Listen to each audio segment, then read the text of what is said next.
آخر اپنا گھر ہو، یہ خواب کس کا نہیں ہوتا؟ اکثر لوگ یہی سوچتے ہیں کہ وہ صحیح وقت کب آئے گا۔ ایک وائرل شاید وہ وقت ستاروں کی چال کی وجہ سے آ گیا ہے۔ آج ہم ایک یونی کی اسی دلچسپ پیشین گوئی کا جائزہ لے رہے ہیں، جس میں گھر خریدنے کے لیے اگلے 3 مہینوں کو غیر معمولی طور پر اہم قرار دیا گیا ہے۔ ہم میں سے بہت سے لوگوں کے لیے اپنا گھر ہونا زندگی کا ایک بہت بڑا خواب ہوتا ہے، لیکن یہ فیصلہ کرنا کہ کب قدم اٹھایا جائے، یہ اپنے آپ میں ایک بہت بڑا چیلنج ہو سکتا ہے۔ مالی حالات، مارکیٹ اور ذاتی تیاری، یہ سب چیزیں اس میں شامل ہوتی ہیں۔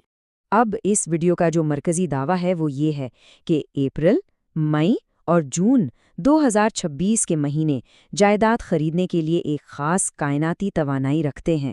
اس کے مطابق یہ ایک ایسا سنہری موقع ہے جب کائنات خود کسی کے حق میں کام کر رہی ہے۔ تو چلیے ذرا دیکھتے ہیں کہ اس پیشین گوئی کی تفصیلات آخر ہیں کیا۔ سب سے پہلے بات کرتے ہیں ان خوش قسمت حروف کی جن سے شروع ہونے والے ناموں کے لیے یہ دور خاص طور پر فائدہ مند بتایا گیا ہے۔ یہاں ہر حرف کو ایک مخصوص کائناتی مدد سے جوڑا گیا ہے۔ اے سے شروع ہونے والے ناموں کے لیے تو ستاروں کی پوزیشن بالکل بہترین بتائی گئی ہے۔ بی والوں کے لیے مشتری کی طاقت مالی کامیابی لانے کا وعدہ کرتی ہے۔ ایف والوں کو دوستوں سے مدد ملنے کا امکان ہے، اور آئی والوں کے لیے نئے مواقع اور رابطے دولت کا ذریعہ بنیں گے۔ یہ اقتباس اس ویڈیو کے حوصلہ افزا پیغام کو بہت اچھی طرح سے واضح کرتا ہے۔ یہاں صرف پیشن گوئی نہیں کی جا رہی، بلکہ لوگوں کو بڑے خواب دیکھنے اور اپنی سوچ کو وسیع کرنے کی ترغیب دی جا رہی ہے۔ اچھا، باقی خوش قسمت حروف میں ایل، آر اور زیڈ شامل ہے۔ ایل والوں کے لیے ایک مثبت تبدیلی کا دور بتایا گیا ہے۔ آر والوں کو بھی مشتری کی مدد سے اچانک مالی فائدہ ہو سکتا ہے، اور زیڈ والوں کے لیے یہ وقت ہر لحاظ سے، چاہے وہ شادی ہو یا گھر، کامیابی کا ہے۔ اور ہاں، ایک خاص بات یہ بھی بتائی گئی ہے کہ ایف، جی اور آر حروف والوں کو وراثت میں جائیداد ملنے کے بھی امکانات ہیں۔ حروف کے بعد اب باری آتی ہے برجوں کی۔ آئیے دیکھتے ہیں کہ کون سے ستارے اس کائناتی موقع سے فائدہ اٹھانے کے لیے بہترین پوزیشن میں ہیں۔ اس ویڈیو میں کچھ مخصوص برجوں کی نشاندہی کی گئی ہے جن کے لیے یہ وقت خاص طور پر سازگار ہے۔ یہاں ہر برج کے لیے ایک مخصوص نصیحت ہے۔ تھور والوں کو اپنی فطری توانائی استعمال کرنے کا کہا گیا ہے، اسد والوں کو انتظار ختم کر کے آگے بڑھنے کا، اور سنبلہ والوں کو اپنی سوچ بدلنے کا مشورہ دیا گیا ہے۔ عقرب کے لیے یہ عمل کا وقت ہے، دلو کو خاندان پر توجہ دینے کی ہدایت ہے، اور حوت والوں کو اپنے خوف پر قابو پانے کے لیے کہا گیا ہے تاکہ وہ مواقع سے فائدہ اٹھا سکیں۔ لیکن ان لوگوں کا کیا ہوگا جن کا نام یا برج اس فہرست میں شامل نہیں تھا؟ کیا ان کے لیے کوئی امید نہیں؟ ویڈیو اس اہم سوال کا بھی جواب دیتی ہے اور ان چیلنجز پر بات کرتی ہے جنہیں وہ رکاوٹیں یا بندشیں کہتے ہیں۔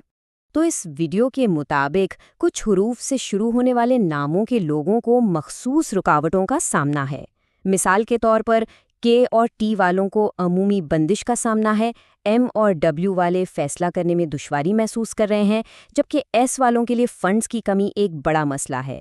یہ فہرست اندرونی اور بیرونی دونوں طرح کے چیلنجز کی نشاندہی کرتی ہے۔ تو کیا جن کا نام فہرست میں نہیں ہے وہ مایوس ہو جائیں؟ بالکل نہیں۔ ویڈیو ایک ایسا حل پیش کرتی ہے جو سب کے لیے ہے، چاہے کسی کا نام یا برج کچھ بھی ہو۔ اسے ایک طاقتور روحانی علاج کے طور پر پیش کیا گیا ہے۔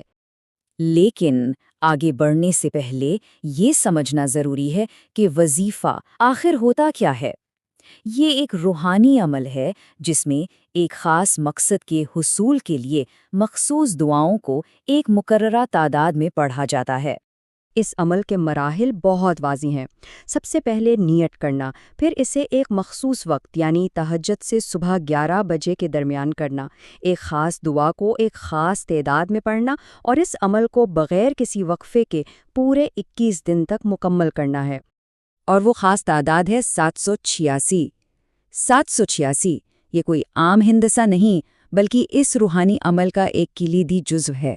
اس کے مطابق اس دعا کو روزانہ 786 مرتبہ پڑھنا اس عمل کی پوری تاثیر حاصل کرنے کے لیے ضروری ہے۔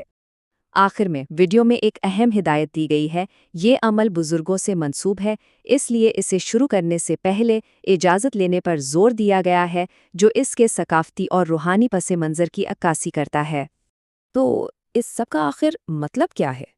یہ مواد 2 راستے دکھاتا ہے، کچھ کے لیے ستاروں کی چال پر مبنی ایک خاص موقع، اور سب کے لیے نیت اور مستقل عمل پر مبنی ایک روحانی راستہ۔ سوال یہ پیدا ہوتا ہے کہ کیا یہ واقعی مستقبل کی ایک جھلک ہے، یا پھر یہ اپنے مقصد پر توجہ مرکوز کرنے اور اسے حاصل کرنے کے لیے ایک منظم فریم ورک فراہم کرنے کا ایک نفسیاتی ذریعہ ہے؟ یہ ایک ایسا سوال ہے جس کا جواب ہر کوئی اپنے لیے خود تلاش کرتا ہے۔